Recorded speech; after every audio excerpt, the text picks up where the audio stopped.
इस कहानी की शुरुआत से पहले हम आपको एक चेतावनी देना चाहते हैं कि यह कहानी कमजोर दिल वालों के लिए नहीं है। इस कहानी में जिन घटनाओं का हम जिक्र कर रहे हैं वो आपको विचलित कर सकते हैं। क्या आप शैतान में यकीन रखते हैं? ज्यादातर लोग कहेंगे नहीं। हम 21वीं सदी में जी रहे हैं, मोबाइल, इंटरनेट और विज्ञान की दुनिया में। वो कहेंगे कि यहां भूत प्रेत की बातें सिर्फ फिल्मों में अच्छी लगती हैं। लेकिन अगर मैं आपसे कहूं कि विज्ञान के पास हर सवाल का जवाब नहीं है, अगर मैं आपसे कहूं कि एक बार कोर्ट रूम में जजों और वकीलों के सामने एक ऐसा टेप बजाया गया था जिसे सुनकर वहां मौजूद हर शख्स ने सांसें रोक ली थी, मैं कहूं कि वो टेप आज भी मौजूद है, लेकिन उसमें जो आवाज है वो किसी इंसान की नहीं, किसी जानवर की गुर्राहट, किसी राक्षस की हंसी और एक तड़पती हुई लड़की की चीख का ऐसा मिश्रण है जो आपकी रूह को अंदर तक जमा सकता है। वो लड़की थी एनिलिस मिशेल, और इस कहानी पर हॉलीवुड ने एक फिल्म भी बनाई थी, द एक्सोर्सिज्म ऑफ एमिली रोज।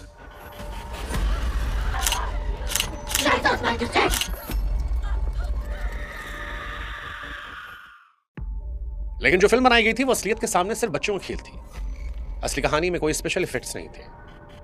वहां सिर्फ दर्द था, गंदगी थी और एक ऐसा अंधेरा जिसने हंसते खेलते परिवार को निकाल दिया। और आज हम उसी अंधेरे दरवाजे को खोलने जा रहे हैं। जर्मनी का एक छोटा सा कस्बा है क्लिंगेनबर्ग। यहां पर मिशेल का परिवार रहता था। वो बेहद धार्मिक कैथोलिक थे, घर के नियम सख्त थे, लेकिन प्यार भी था। इस परिवार की जान थी एनिलीज, 16 साल की एक खूबसूरत लड़की। उसे संगीत का शौक था। वो एक टीचर बनना चाहती थी। उसका एक प्रेमी भी था, पीटर। उसकी जिंदगी भी बिल्कुल वैसी ही थी जैसे किसी टीनेजर की होती है, उम्मीदों से भरी हुई। लेकिन फिर साल 1968 की एक रात उसकी तकदीर बदल गई। एनिलीज अपने बिस्तर पर लेटी थी कि अचानक उसका शरीर अकड़ गया। उसकी जबान तालू से चिपक गई। वो हाथ पैर हिलाना चाहती थी लेकिन हिला नहीं पा रही थी। उसे महसूस हुआ कि उसके बिस्तर पर कोई बैठा है। एक भारी अदृश्य वजन उसकी छाती को कुचल रहा था। वो सांसें नहीं ले पा रही थी। वो अपनी मां को पुकारना चाहती थी लेकिन गले से आवाज नहीं निकल रही थी। जब वो जागी तो बिस्तर पसीने से भीगा था। डॉक्टर ने उसे एक प्रकार की मिर्गी का नाम दे दिया। विज्ञान ने अपना फैसला सुना दिया। दवाइयां शुरू हो गई। लेकिन एनिलीज जानती थी कि वो दौरा सामान्य नहीं था, क्योंकि उस दौरे के दौरान उसने कुछ सुना था। एक आवाज जो उससे कह रही थी कि तुम सिर्फ मेरी हो, मेरी। दवाइयां दी जाती रही, लेकिन एनिलीज की हालत सुधरने के बजाय बिगड़ती रही। अब उसे दिन के उजाले में भी चीखें सुनाई पड़ती।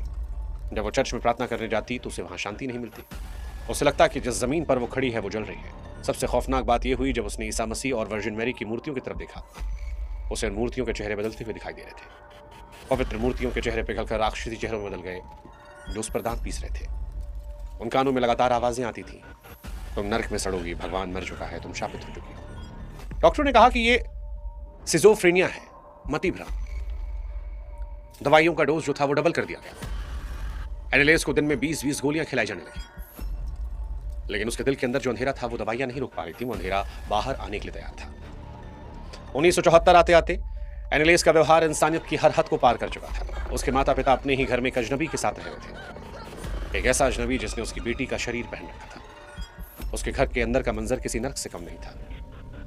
एनिलीज ने खाना पीना छोड़ दिया था। वो घर के कोनों में रेंगती रहती, मकड़ियों, मक्खियों और मरे हुए पक्षियों को पकड़कर जिंदा चबाती। उसके दांतों के बीच फड़फड़ाते हुए पंख देखकर उसकी मां की चीखें निकल जाती। जब उसे प्यास लगती तो वो पानी नहीं मांगती, वो फर्श पर अपना पेशाब करती और उस पेशाब को पी जाती।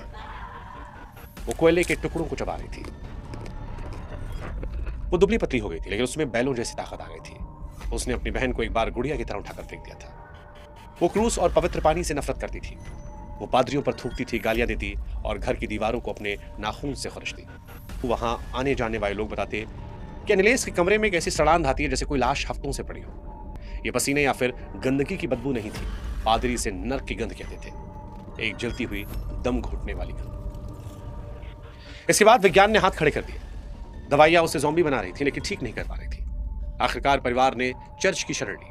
2 पादरियों, फादर अनरेस्ट ऑल्ट और फादर अर्नोल्ड रेंज ने वेटिकन से स्पेशल अनुमति मांगी। अनुमति मिल गई। सितंबर 1975 में शुरू हुई वो लड़ाई 10 महीने तक चली।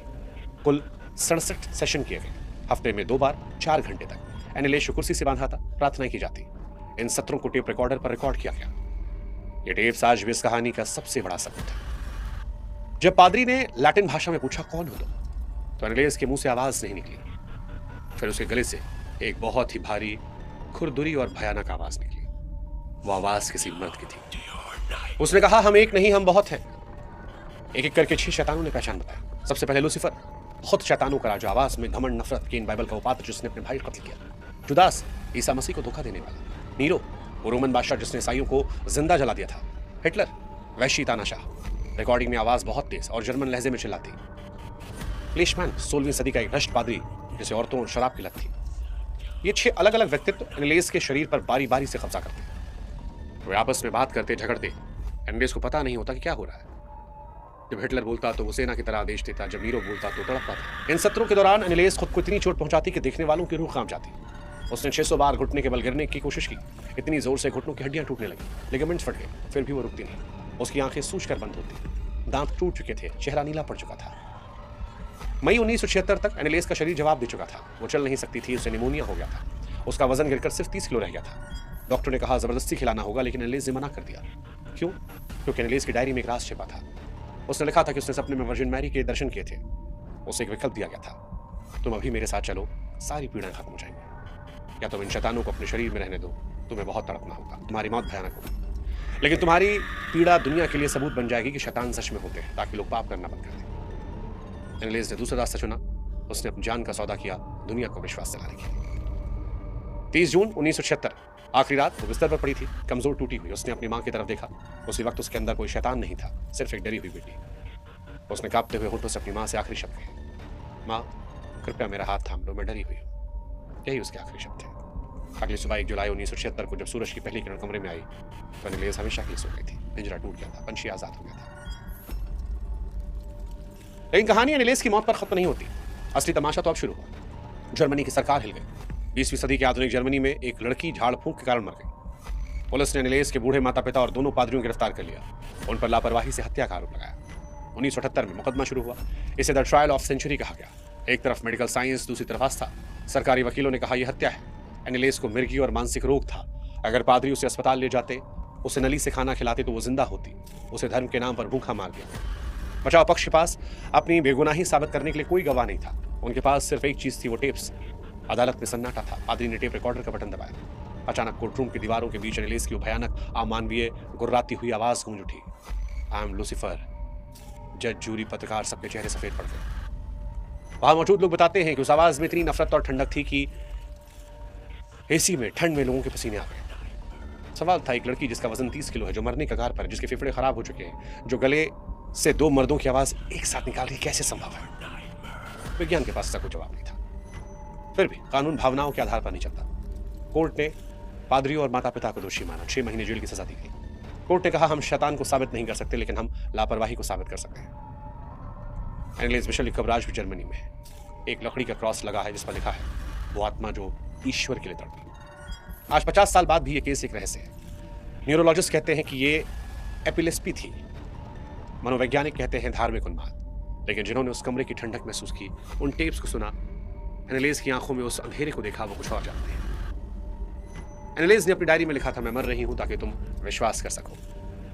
आज जब हम और आप ये कहानी सुन रहे हैं तो मकसद शायद पूरा हो गया। क्योंकि चाहे आप विज्ञान को माने या धर्म को, जब आप उन टेप्स को सुनते हैं तो दिल के किसी कोने में एक डर जरूर पैदा होता है। वो डर जो कहता है कि शायद हम इस दुनिया में अकेले नहीं हैं। अगर आप भगवान पर विश्वास करते हैं तो आपको शैतान पर विश्वास करना